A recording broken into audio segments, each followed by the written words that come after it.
Okay, so this video is going to be about my favorite multi-species lures. Now I got a bunch of them. You know, these are baits.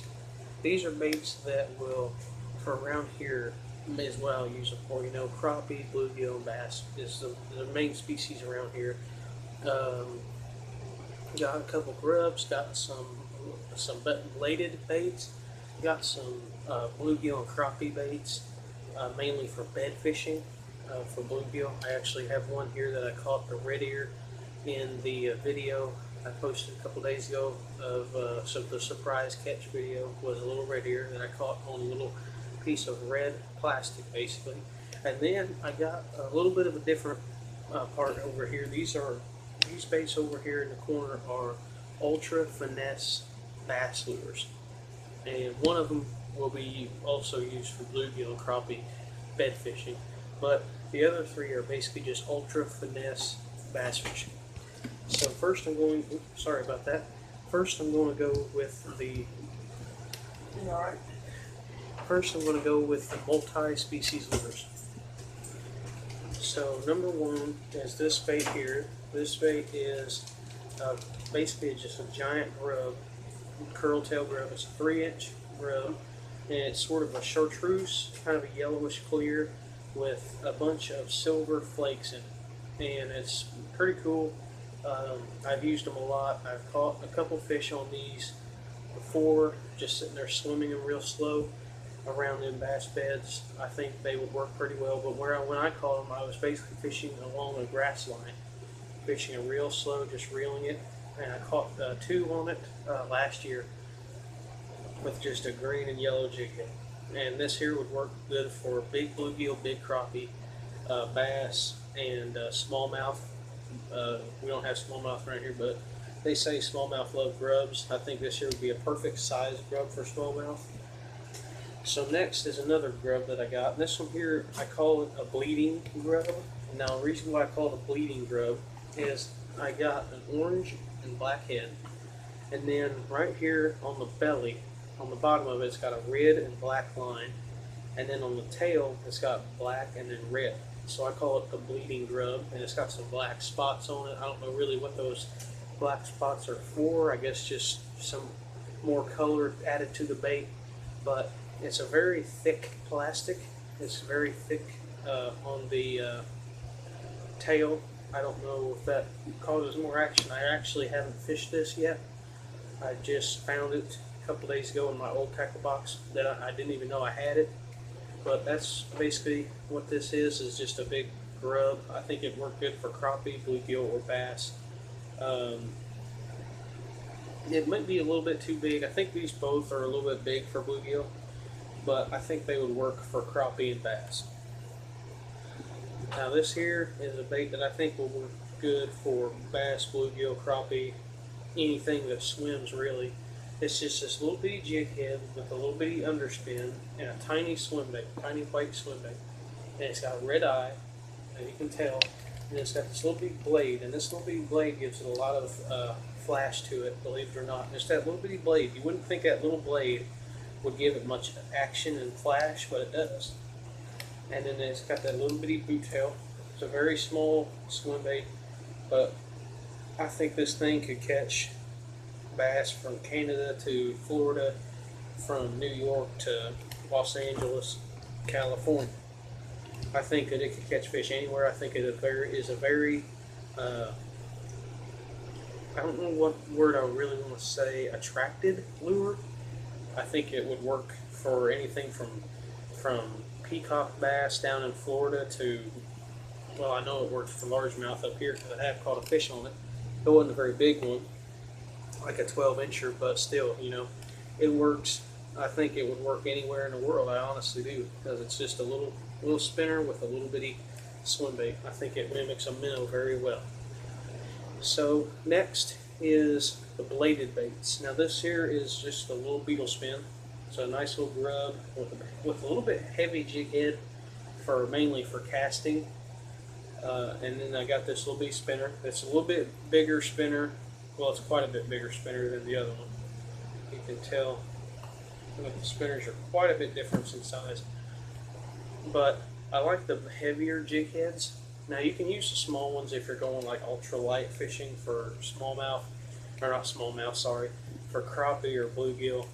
But I like the bigger jig head. It gives it better casting. You know, you can fish it with like 10-pound Berkeley trilene is what I usually use for stuff like this here, any of these baits. Basically, that's my favorite finesse line. But I also use that line for topwater, crankbaits, spinnerbaits, all kinds of baits. So this here is good for bass, crappie, bluegill. Some of the bigger bluegill and crappie would hit this, but that spinner is one of my favorite parts of this bait. It gives it a lot of thumping action, plus the tail also gives it a good thumping action. Now these two here are actually going to be a part of a 4-lure challenge that I'm going to do, hopefully sooner rather than later. I'm actually going to hopefully go fishing maybe in this week, hopefully, I don't know. But these 2 lures are 2 of the 4 that I'm going to use in the challenge. Now the other 2, one is over in the other workshop, and the other one is in there. I could go get it, but I don't really want to. So these are inline spinners. Now these are one of my favorite baits to use. They represent a shad. Some of them do. This one here represents a shad really well. Now I got 2 of them for this challenge that I'm going to do. I got this one here, which is a 3/8 ounce inline spinner. It's just a white and silver color. And then the other one I got in there is basically kind of like this color, but it's got some red on it, and it's not as white. It's kind of a silver with red on it. So it's basically like a wounded shad color. And this is a 3/8 ounce, like I said, and all of them are going to be Rooster Tail brand. So this is a nice presentation. Inline spinners are known around the world as good lures. You can catch fish, you can catch salmon on them, you can catch trout, you can catch stripers, musky, pike, bass, crappie, bluegill. You can catch about anything on these. And then the second color is, for some reason I bought it. I don't know why. I don't know if you guys have ever been at Walmart and just kind of wanted to buy something. Well, I decided to buy this, and it's a kind of a stupid color. It doesn't represent anything that swims in the water at all, anywhere in the whole world. Is this orange, bright orange inline spinner. Now, this is, I don't remember this, hang on, it might say the size here on the package. Yep, quarter ounce inline spinner, 1/4 of an ounce inline spinner. And this thing is as orange. See, I don't know if you guys, some of you guys probably don't, but you guys ever see them gun hunting shows where they're shotgun hunting or rifle hunting and you see them people wearing orange? Well, that's basically what this lure is. This, my dad, he made a joke about it when I showed it to him. He said, at least you'll be legal when you're gun hunting, when you're fishing during shotgun season. Well, yeah, because it is bright orange. I mean, I'm talking, I don't even know what to compare it to. It's just orange. The blade is orange. The what I call the barrel, which I think is just a weight, is orange. The feather is orange and yellow. And in the blade, I don't know if you guys can see it, but it's got like little silver flakes in it. It's pretty cool.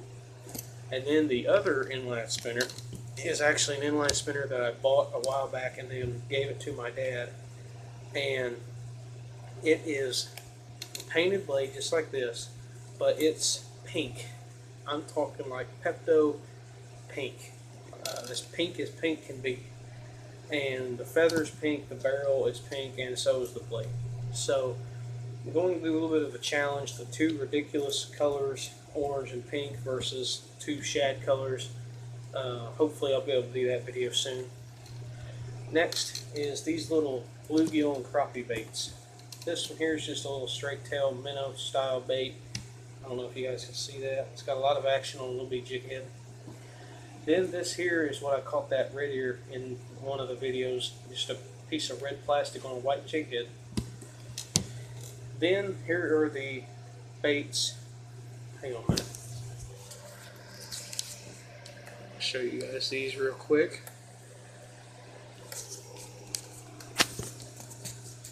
Next is the Super Finesse lures for bass.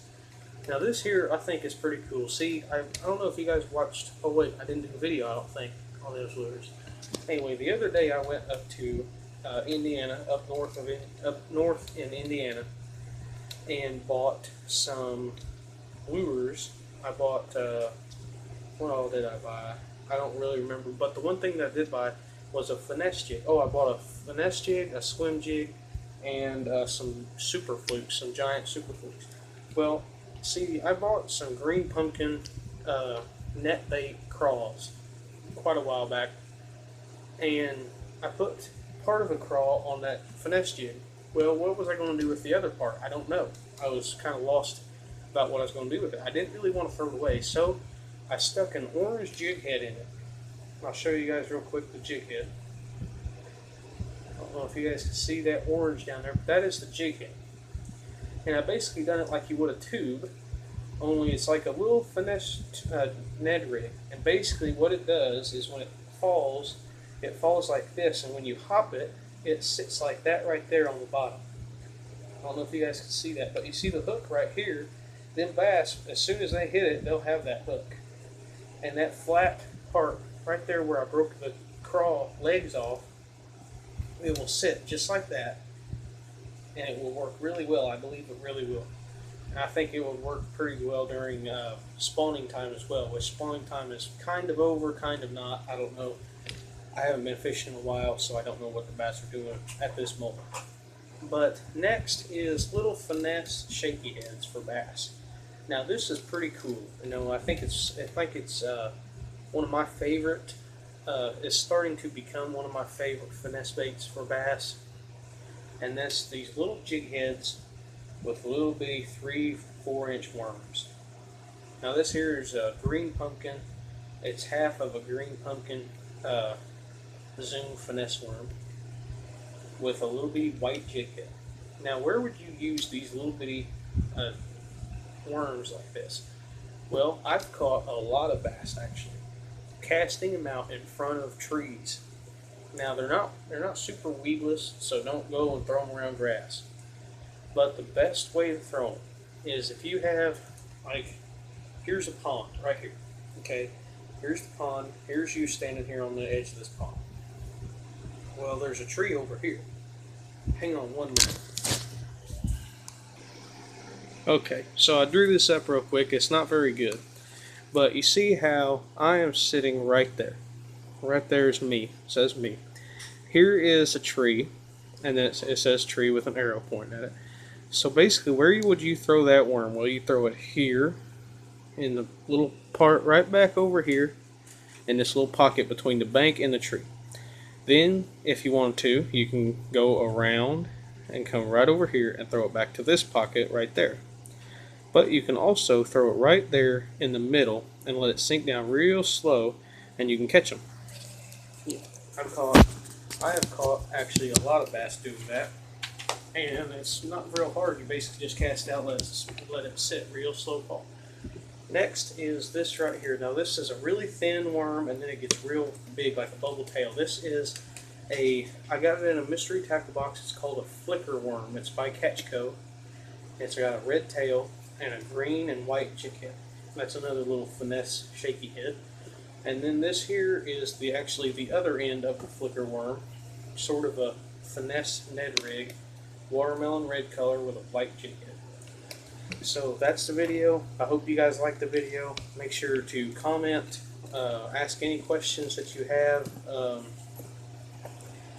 Make sure to ask questions. Make sure to comment if you have any suggestions or anything. Make sure you subscribe if you haven't already. Thanks for watching.